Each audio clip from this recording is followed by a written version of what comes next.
Hello. Hello, everyone. Good evening. Happy Friday. Welcome to Frizzy's Corner Bar. Yes, welcome. Welcome. So we took the summer off and got a lot of projects done here on the house, and we did some vacationing as well. And the summer wasn't a great summer in New England. July we had like 25 days of rain out of 31 days, so that wasn't the best for boating and any of the stuff that we normally do. We'd like to welcome everybody. If this is your first time joining us here on Frizzy's Corner Bar, Frizzy's Corner Bar was started in June of 1945 by my mom and dad, Urban and Virginia Frizzy in Union, Missouri. And they ran that bar until 1958, and then my dad went into politics, and then they changed the name of the bar to Virginia's Corner Bar, and she continued to run the bar until I think around 1979. If my sister's watching, she could chime in and throw that date out there, but I think actually at one point her and her husband took the bar over for a couple of years as well. And it's still in existence as a bar, and it just changed a lot since then. So anyway, without any further ado, I'm gonna turn it over to Shannon. Why don't you tell us about what you're making tonight, and then I'll talk about what I'm making. Okay, I'm making a beer butt chicken. Beer butt chicken is one of the easiest things to make when it comes to a whole roasted chicken. You can do it on the grill. I did this one in the oven today just because it's kind of a cruddy day here, and I didn't want to try to mess with getting the charcoal going and all of that, but it's a very simple process, and it's basically get it ready and put it in the oven. Yeah, so we helped go over all of that, and I am going to make two cocktails. The first cocktail I'm going to make is a gimlet, and this became our favorite summer cocktail because it's very simple. It's 2 ingredients, and I know a lot of people don't like gin, and they say gin makes them mean, but I will say I really believe that it's not the gin that makes you mean. I think it's most people drink a gin and tonic, and it's actually the quinine in the tonic that is what makes people mean.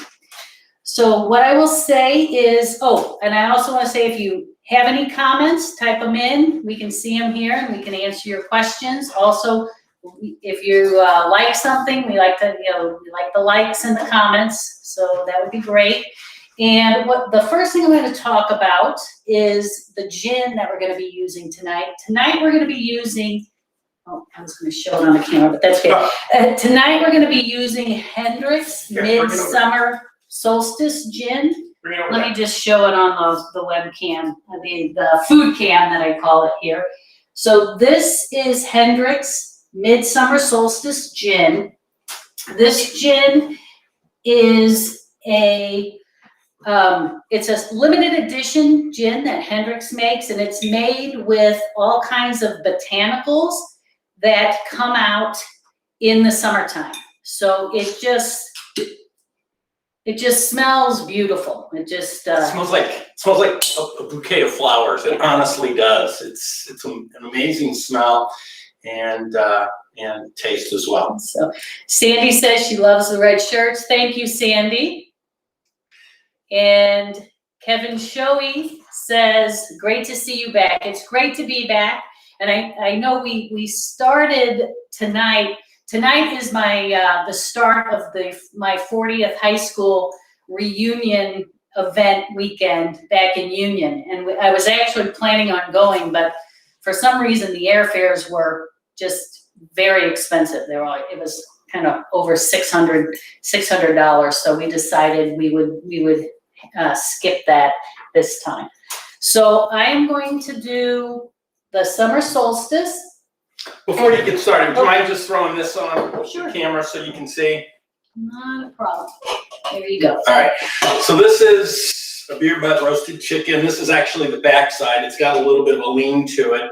And the way that it's setting up is, and I'll move this out of the way and show you. But what I did is I put down parchment paper because it helps keep my pan somewhat clean. You have to be careful. You don't want to ever cook over 400 degrees. If you ever in high school remember the book Fahrenheit 451, you'll know that paper will burn.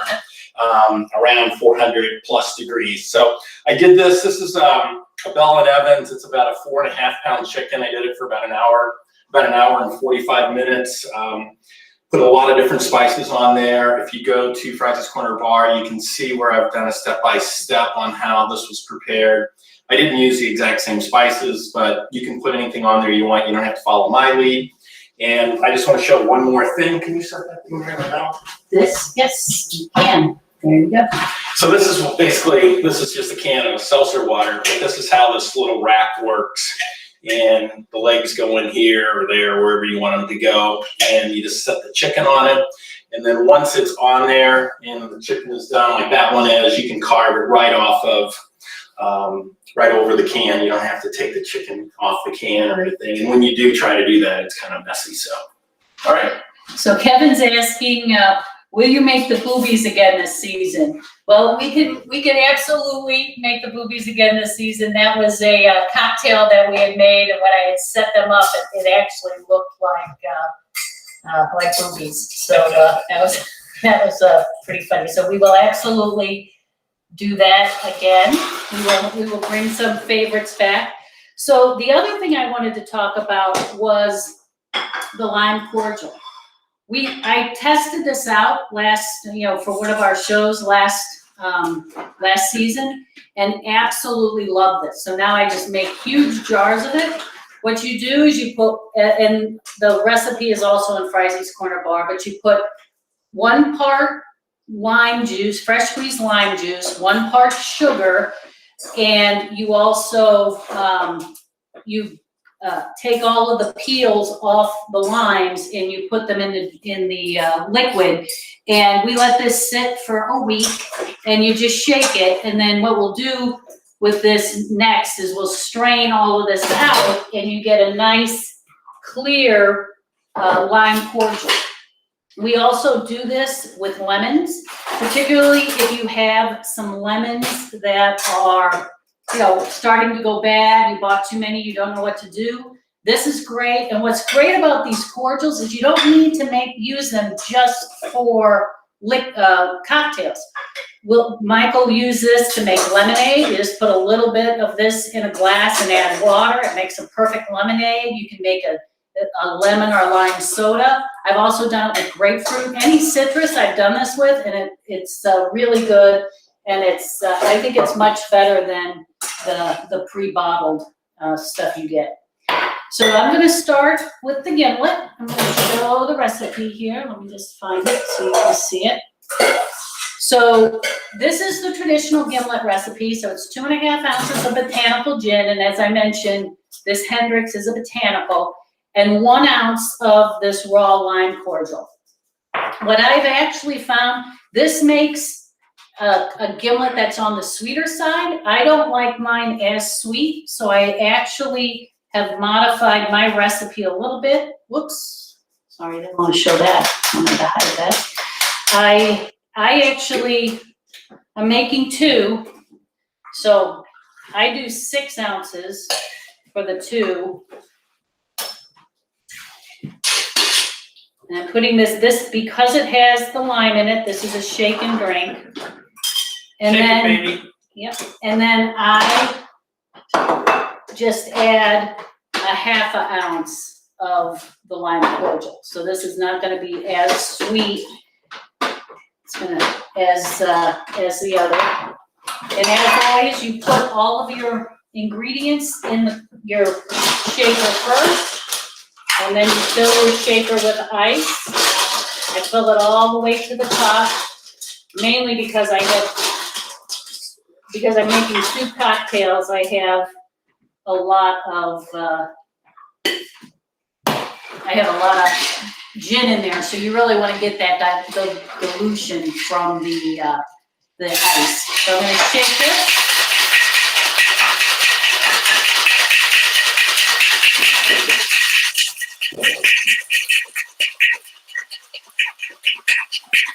And you really want to give it a good shake. I shake it until I can't hold the shaker anymore because it's so cold. Now, I'm going to keep that closed because as you close it, it won't dilute anymore. And I already have my cocktail glasses chilling. Just put ice and water in your cocktail glasses to get them chilled. And I'm gonna kiss the glasses here. And because this is a shake and drink, they always get strained. So you wanna use a fine mesh strainer and your Hawthorne strainer. So this is gonna get the big, keep the ice from going in, and this is gonna get any particulate that may have been left over from the lime cordial. Because you want it nice and smooth.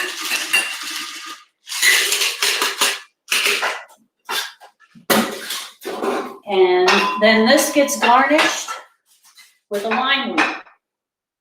So we put our lime wheel on. Make mine a double. You got it, Kevin. That Kevin's a troublemaker tonight. And then let's see, I'm not sure, let's see. So Dory says welcome. Hi, Dory. Welcome, Dory. Welcome back. And then Jane, hey Jane, is saying Kevin, Mark. And I'm going to garnish those drinks. And here are your gin gimlets. You want to come over and cheers? I do.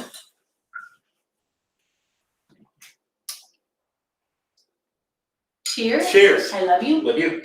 Cheers, everybody. Mm, That is tasty, baby. that is so that is very tasty. delicious. You want to finish up the dinner, and I'll just stand here. It's, are you ready to do your? No, I just need about 2 minutes. Okay, so Mike needs 2 minutes. So let's see, what does, oh, hey Jim, how was golf today? Jim says looks good. It is really good. Drink a lot of those gin gimlets tomorrow for me at the reunion. Okay, so I'm going to talk a little bit about the next drink while Mike's doing his deal. So Actually, let me chime in now. oh, Darlene McGregor says nice. Yes, very nice. All right, so turn me back on over here, Oh, baby. Jim says, great, miss you here this weekend. And Jane says, we will. Thank you. Okay. You ready for me to turn the camera on? I was born ready. Okay, we're gonna show our dinner. So here's what we're having tonight. This is actually Shannon's plate. She likes the dark meat, and it's a leg and a thigh. I'm getting better at plating, by the way, everybody. I'm working on it. I don't know, I think It's still not the best. I think he needs Trent Garvey, the winner of, the Union winner of Hell's Kitchen, the Union Missouri winner of Hell's Kitchen. to That's give him right. A couple lessons. His grandfather gave me guitar lessons, John Garvey. So what I have is I steamed some broccoli. This is a roasted sweet potato. I always take the skin off, put a little butter on there. And then, I don't know if you can see this. This is a mixed green salad with romaine, purple onions, and some tomatoes out of my garden. I grew these tomatoes this year, and I don't know if you guys can see it on the camera, but they're sort of red and orange. They're sort of serrated. They're really kind of cool looking. And then check out this cucumber. They can't see. Check out this cucumber. I'm gonna hide the food. So it can look like, it can be a pistol, or it can be a duck. I don't know. But anyway, this thing grew 90 degrees. So as most people in our neighborhood know, I had literally hundreds of cucumbers this year. You know, I grew 4 plants from seed. I grew all my vegetables this year from seed. But I literally yesterday I had 25 cucumbers out at the edge of the driveway. And this year he grew the Japanese cucumbers. This is the first year he's grown them. Typically we grow, I don't even know what the genetics of what we Yeah, so these are Japanese. But what is so nice is that the seeds stay small. And so it's not like if you let it overgrow, you have all of this extra seed and bitterness. They're much nicer. Yeah, the seeds are basically non-existent. It's like a seedless watermelon, I guess you could say. So anyway, Okay, and I digress. Darlene McGregor also says, I'm so glad you both are back. We're glad to be back too, but I will say it was nice taking a break. Well, the summer's so busy up here, and you get like 8 weeks, and then if 1 week or one weekend is not so great, you know, you're down a week or a weekend. And July for us was really just, it was just basically rain almost every day. You know, I think we had 25 days of rain. It was a sad July. It definitely was. So. Okay, so the next drink I'm making is also a gin drink. This drink is called the Cherry Martinez. Now the Martinez is actually a really old classic cocktail. It's a riff on a Manhattan that uses gin, and it was actually kind of the inspiration for the martini that most people know today. So this cocktail actually takes dry gin. So dry gins aren't as botanical heavy. They're more juniper heavy. Again, so if you don't like gin, maybe the reason is that you don't like juniper. So if you went with something like the botanical gin, like this Summer Smith's, you're not going to get as much juniper. So, you know, I'd recommend the next time you are at a bar, you know, give it a try. Or if you're there with somebody who likes gin, you can try theirs. So this is 1.5 ounces of gin. So I'm making 2. So I'm going to put 3 ounces in my my cocktail, my stirring glass. If you don't have a stirring glass, you can also just use the bottom of a tin. It's not necessary to actually have a stirring glass.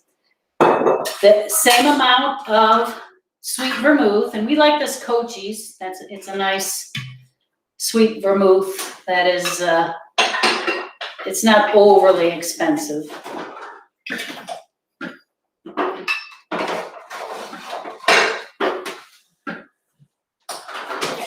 And I'm stirring this because this drink is what I call a liquor drink. There's no citrus, no milk, no egg in it. And so you'll always want to stir those cocktails.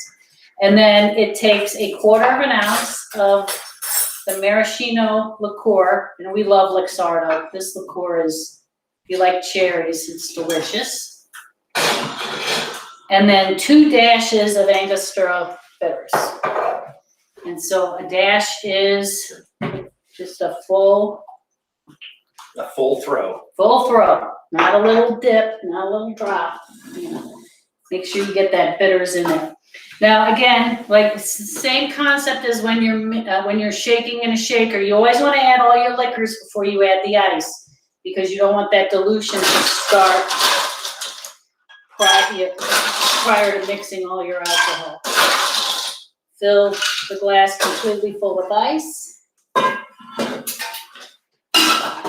And then we're gonna stir it.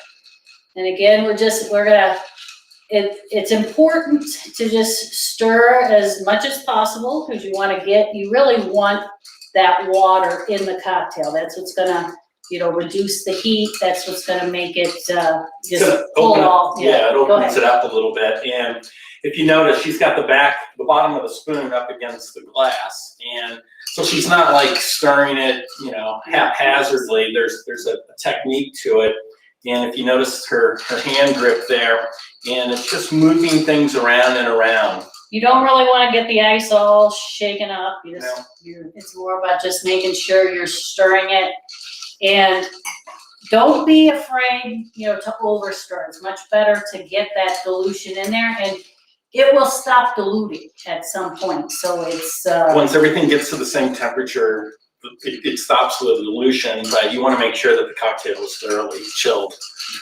You want to make sure you can really, again, just like with the shaker, you can tell by looking at the glass how chilled the cocktail is. So we're going to stir that again. We're serving this in a coupe as well, straight up. Those are my mom's coupes.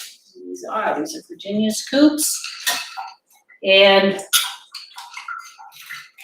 This, I use a julep strainer because it's just really holding back the ice. And as you pour it, you want it, it'll be thick and kind of ribbony. It's, it almost looks like you're pouring syrup if you have the dilution right. It just looks absolutely beautiful. It is a very pretty color. So we're drinking these Gimlets. Does somebody want to stop by and pick up these 2 Martinas? And then a lemon. Actually, it calls for orange, but we don't have orange, so I'm using the lemon squash. That is my fault. I went to the store. No, and I didn't say. Yeah, it's well, my fault. It's her fault. And then when you squeeze it, you can actually, you see that, you see the oil spurt on, and you can actually see them floating on the top. So here is your cherry Martinez. And it doesn't taste overly cherry. It's not super sweet. It's not like a cherry, I don't know what, but anyway, it's cheers. good. I love you. Cheers. Cheers. It's very good. This one is tasty as well, very tasty.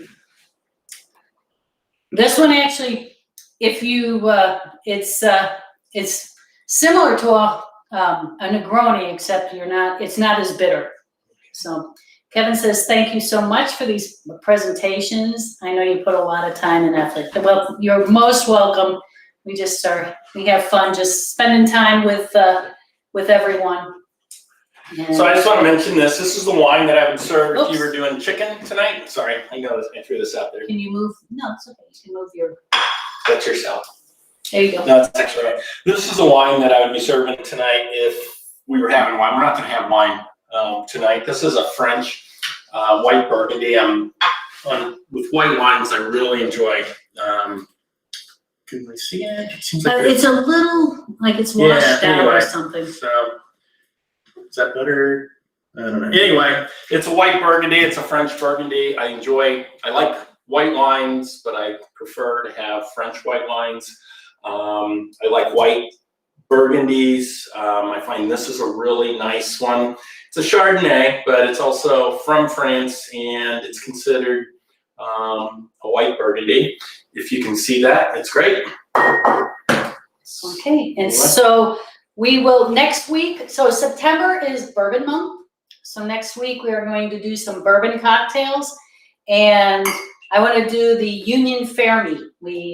Oh boy. Yep. It's Jenny, right? Or is it Jeannie? Jeannie Overschmidt. Yeah, Jeannie Overschmidt. Talked to her. She gave me the recipe, so I have the lowdown. So it was a hard recipe to find. No one wanted to give it up, or they didn't have it, or they thought they did. No, and it's also one you can't really find it on the web. It was interesting because I had spent a lot of time trying to find the recipe. So so we will be doing that next week. We will, and I don't know what else are we doing. I don't know what we're doing. Bourbon and Union Fair meat. And you're making all that? No, you're making the Union Fair meat. I don't know how. I'll teach you. Okay. So thank you guys for joining us. As always, we have a great time. And if you enjoy the video, tell 2 friends, and because we're try to share it. Send it to other groups that you know, or people that you think may enjoy it. We like to have fun, and none of this is scripted. We just kind of at 6:30 we say, okay, what are we going to do, or what are we talking about? We know what we're doing. But because we actually have to post stuff. So. Yeah. So have fun at the reunion. All right. And cheers, everyone. Good night. Good night.